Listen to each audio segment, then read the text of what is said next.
Hey, what's up guys? For today's video, malungkot tong pag-uusapan natin. Isa tong tungkol sa kababayan natin na nabawian ng buhay. Ito yung sinasabi ko sa inyo na lakas ng tama ng depression. Kasi yung depression is not a joke. It's not a hindi siya basta-basta. Kapag tumama siya sa sarili mo, talagang ganun ka talaga. Alam mo yun, kukwento ko muna sa inyo kung anong nangyari doon sa, hindi ko alam yung kompletong detalye niya, pero sasabihin ko sa inyo kung ano ang nangyari na kanyang pagkamatay at hindi na natin pag-uusapan ang kanyang malalim at personal na buhay. Basic lang tayo.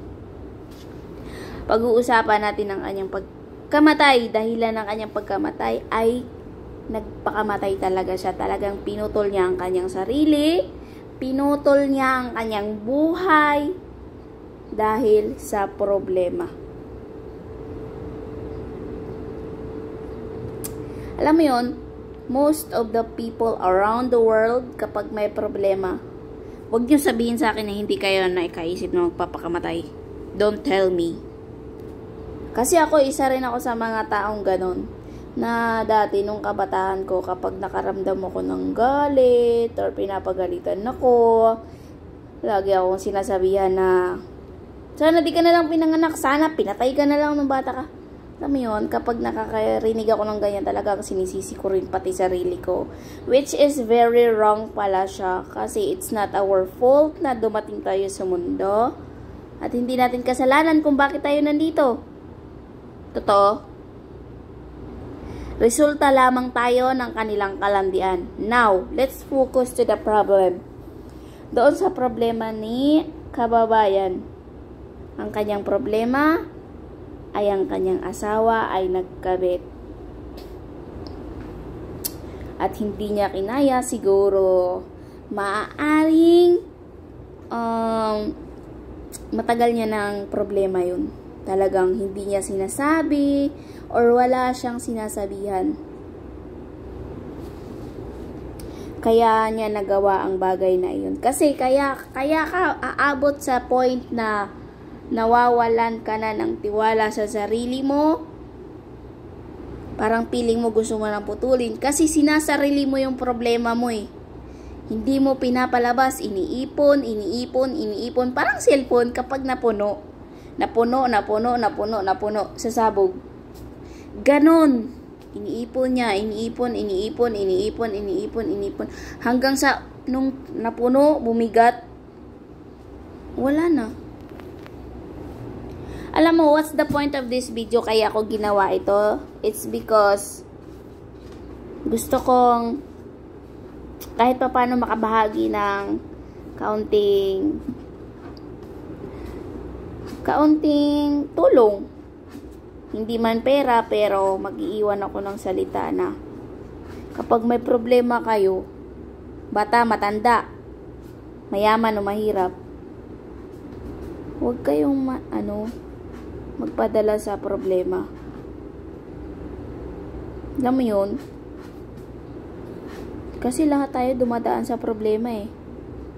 Mas maganda siguro kapag may problema kayo, kung hindi nyo man sasabihin, isusulat nyo na lang, or magpa-psycho kayo, or di kaya, pag hindi pa kayo makontento, parang sabihin nyo sa kaibigan nyo, or hindi, kung ayaw nyo sabihin sa kaibigan nyo, gumawa kayo ng paraan na mailabas nyo yung nasa puso nyo. Kasi, ang hirap kasi kapag kayo lang yung dinadamdam. Hindi nyo ba alam na kapag nagpakamatay kayo, hindi kayo, mahirap tanggapin sa langit yung mga taong nagpapakamatay.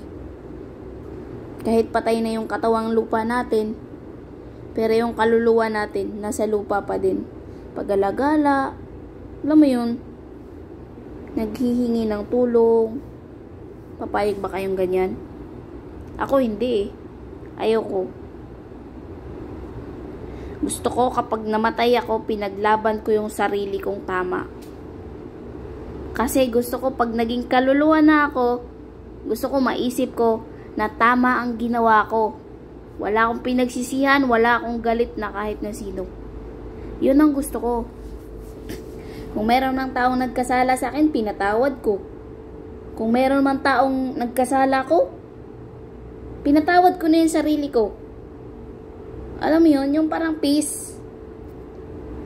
Kasi mahirap yung putulin mo yung sarili mo na may galit. Putulin mo yung buhay mo na may galit ka sa isang tao. Kasi kahit pa yung katawan mo bulok na, pero yung kaluluwa mo ang lungkot, kailangan mo ng tulong. Tapos ang malupit, sa iba pa nagpaparamdam. Hindi pa sa mismong taong nagkasala sa kanya. 'Di ba? Dapat kung saan, kung bakit siya nagpakamatay, doon siya manggugulo. Hindi yung naligaw na ako. Back to the story. So the point there is, dapat kapag may problema tayo, wag lagi nating i-choice ang magpakamatay. Okay? That's all. Thank you.